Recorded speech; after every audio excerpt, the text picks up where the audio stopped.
नमस्कार सांग माने आपण समस्त स्वागत करुच्ची। शीत दिन गोटे सुंदर फूल हूँ मैरीगोल्ड कुसुम फूल। देखु मो गच्छरे केते परिमाणर फूल फुटी। यही परिमाणर फूल पाइबापी मु कौन सब करी से विषय में आज कथा हेबी। देखो आम गचर फूल सब बेले छिंडुवा जदि आम गचर फूल न तोड़ा ताले गछ से फूल को मंजी प्रस्तुत कर लगेदेव तार एनर्जी तो आमको आउ कि नुआ नुआ फूल मिल पारनी आ गछ बुसी हो पारनी। देखो ये सुखिला फूल रही मुझे काढ़ी नौची।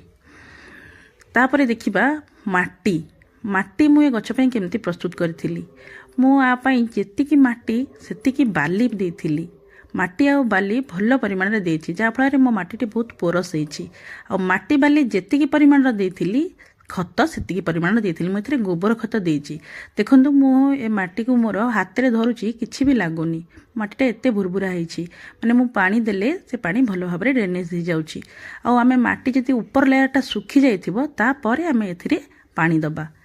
मु मझे मझे ए लिक्विड फर्टिलाइजर भी दौची जमती कि आमर परिवा चोपार लिक्विड फर्टिलाइजर है कि बानाना पील लिक्विड फर्टिलाइजर है आ मस्टर्ड केक रु दौची एमती मुझे अल्टर करके एपट सेपट करके सब खत दौची जहाँफल मुझे परिमाणर फूल मो गचर सब बेले पाऊँ। आपण मैंने केयर नियंतु निश्चित पाइबे। Thank you.